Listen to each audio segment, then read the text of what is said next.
Diabetic meal plan कैसा होना चाहिए, कौन से डॉक्टर को रीच करने के बाद आपको सॉल्यूशन मिलेंगे। हम लोग जो बात पेरेंट्स को सुनने के लिए बोलते हैं वो लोग अपना कंट्रोल नहीं कर रहे हैं। How we can detect it at early stage, तो क्यों ना ये सब प्रिकॉशंस आज से ही हम लोग लेना स्टार्ट करें।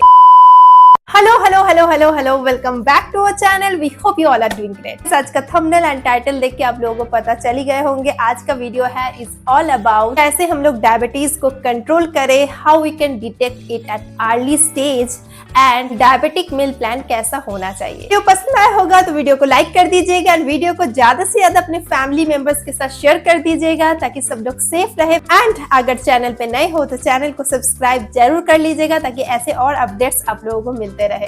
पर्सनल स्टोरी से स्टार्ट करते हैं कि ये वीडियो बनाने के पीछे मेरा इंटेंशन क्या है एंड मैं ये वीडियो आज क्यों बना रही हूँ।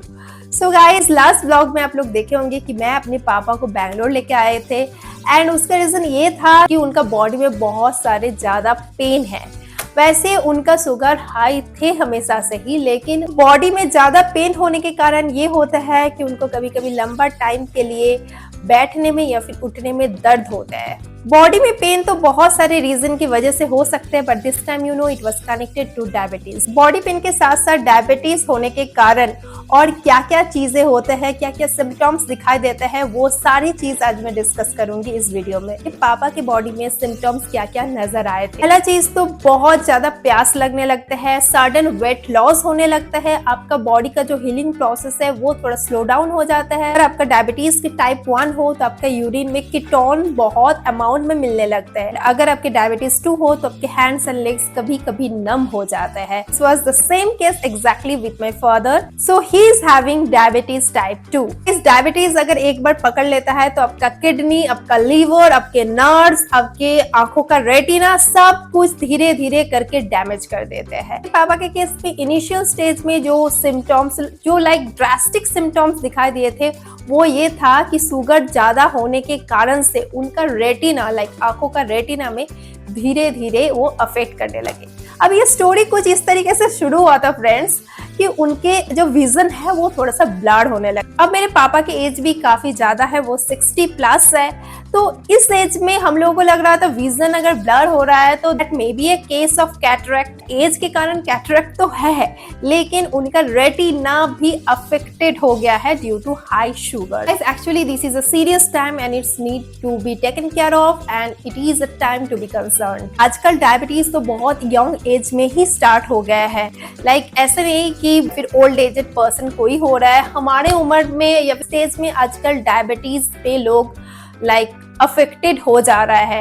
एंड डायबिटीज का कारण जेनेटिक भी हो सकता है, बट आई थिंक हमारा जो लाइफस्टाइल है आजकल का वो भी काफी ज्यादा अफेक्ट कर रहा है एंड जिस वजह से at the very young stage पे भी हम लोगों को डायबिटीज हो रहा है। एक चीज मैं सबको बोलूंगी, जिनके फैमिली में डायबिटीज है उनको तो ये सीरियसनेस अपने अंदर रखने की बहुत जरूरत है, जैसे कि मुझे है, क्योंकि मेरे पापा को अगर है तो मेरे को भी होने का चांसेस हो सकता है। तो क्यों ना ये सब प्रिकॉशंस आज से ही हम लोग लेना स्टार्ट करें। अभी आप लोग जो क्लिप देख रहे हो ये उस दिन का क्लिप है जब मैं पापा को बैंगलोर आने के बाद हॉस्पिटल ले गए थे to for his proper checkup कि जो उनके बॉडी में पेन हो रहा है उसका रीजन क्या है। थिंग इज दैट हमारे पेरेंट्स को बोलो शुगर उनसे कंट्रोल होता ही नहीं है यार। एक चीज ऐसा है ना, जब हम लोग बच्चे थे हम लोगों को शिकायतें मिलते थे कि हम लोग बातें नहीं सुन रहे। अब हम लोग ही किस स्टेज पे ऐसा है कि हम लोग जो बात पेरेंट्स को सुनने के लिए बोलते हैं वो लोग अपना कंट्रोल नहीं कर रहे हैं अपने हेल्थ के प्रति। सो this is actually so concerning and ये सारी चीजें हम लोगों को भी बहुत ज्यादा टेंशन देते हैं कहीं ना कहीं।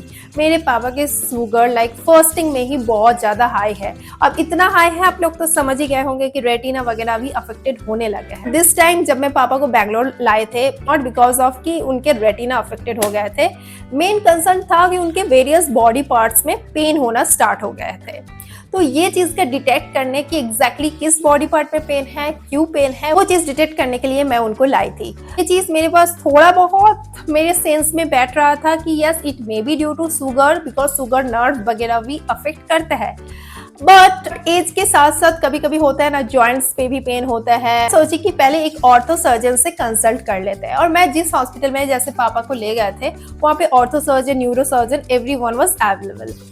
सो ऑर्थो सर्जन को कंसल्ट करने के बाद वो जो समझ पाए कि उनको शायद हड्डी में उतना ज़्यादा प्रॉब्लम नहीं है, and he also suggested an MRI। सो MRI करने के बाद ये पता चला कि होता है ना, जो ठीक पोजीशन में अगर आप नहीं बैठो, वो बोन्स के बीच में जो डिस्क रहता है वो कभी कभी निकल जाता है, वो पोस्चर की वजह से होता है, वो चीज हुआ था। But this thing was not related to sugar. मैं आपके साथ क्यों शेयर कर रही हूँ, कौन से डॉक्टर को रीच करने के बाद आपको सॉल्यूशन मिलेंगे, ये बताने के लिए मैं अपना स्टोरी आप सबके साथ शेयर कर रही हूँ। मेरा कंसर्न ये था कि जब पापा आए हैं Bangalore, let's consult the ortho surgeon also, because अगर हड्डी में कुछ प्रॉब्लम होगा वो भी पता चल जाएंगे।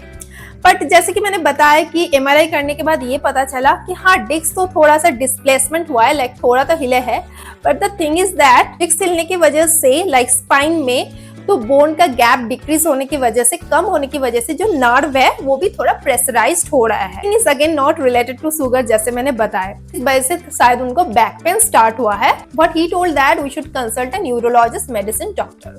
ऑर्थो सर्जन ने बताया, न्यूरोलॉजिस्ट से हम लोग कनेक्ट किए, जिससे जब कनेक्ट किए जो ब्लड रिपोर्ट था वो सब पहले ही करके ले गई थी before going to the hospital.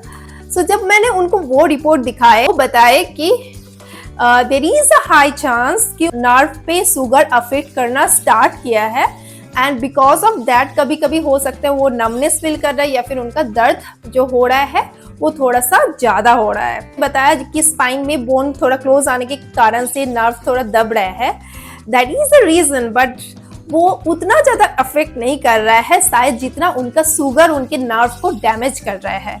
What he suggested one test, that is nerve control test, और जो होने के बाद ये पता चला उनका जो लेग्स पे है शुगर की वजह से नर्व को अफेक्ट होना स्टार्ट हुआ है। दोस्तों और एक चीज बताती हूँ, जब आपके शरीर में ब्लड शुगर हाई होने लगते हैं, अब शुगर जो है नीचे से ऊपर इंसान को अफेक्ट करता है, लेकिन शुगर आपके बॉडी को जो नमनेस वगैरह फील होता है वो स्टार्ट होता है आपका बॉटम टू टॉप। लाइक पहले आपके पैर पे इफेक्ट करता है, कमर पे, फिर this body parts, and then वो सर पे भी चढ़ते हैं। So this is something actually very serious. Like जैसे कि मैंने बताया, उनके पैर के नर्व में थोड़ा सा शुगर ने अफेक्ट किया है, जिस वजह से शायद उनको कभी कभी नमनेस होता है।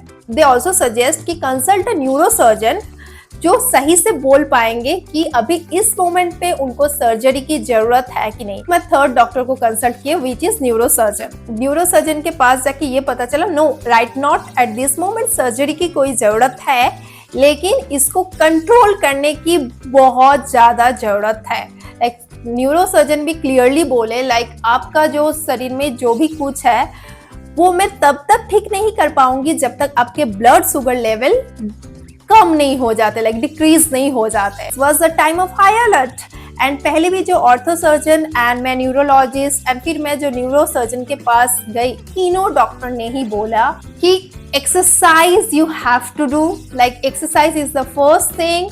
सेकेंड, एक्सरसाइज में swimming will be the best option, and third, you have to follow a proper diet plan. एक प्रॉपर डाइट प्लान फॉलो करना बहुत ज्यादा जरूरी है। पापा की अगर बात बोलूं, ग्रीन वेजिटेबल्स वो एकदम नहीं खाते हैं, विच इज वेरी रॉन्ग। सारे डॉक्टर्स को कंसल्ट करने के बाद मैं एक डाइटिशियन से भी मिले, वो मेरे को प्रॉपर शुगर के लिए डाइट चार्ट भी दिए, जो ये है कि आपका हर एक मील में आपको 50% ग्रीन लीफ एंड वेजिटेबल्स होना चाहिए। This is your plate, and इसको 50-50 हम लोग डिवाइड करें तो 50% में ग्रीन लीफ एंड वेजिटेबल्स होना चाहिए हर एक मील पे, एंड बाकी जो 50% है उसका 25% प्रोटीन होना चाहिए एंड 25% कार्ब्स होना चाहिए, मतलब कार्बोहाइड्रेट्स। ये डाइट प्लान फॉलो करना ही पड़ेगा at any cost. Like what the neurosurgeon told me is that कि आप जितना मर्जी दवा खा लो, कुछ ठीक नहीं होने वाला है जब तक आप ब्लड शुगर लेवल खुद से कंट्रोल नहीं कर रहे हो।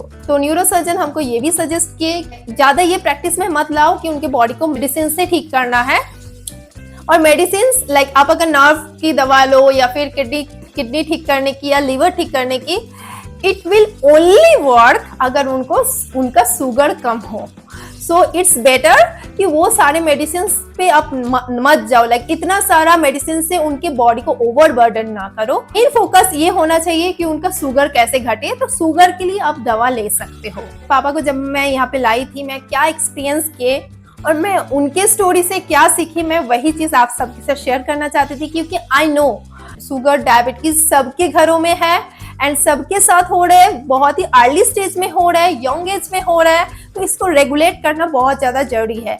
And this is a topic I think everyone each one of you जो वीडियो देख रहे हो, सबको ये चीज मेंटेन करने की जरूरत है ताकि फ्यूचर में जाके ये सारे चीज हमारे जनरेशन के साथ ना हो।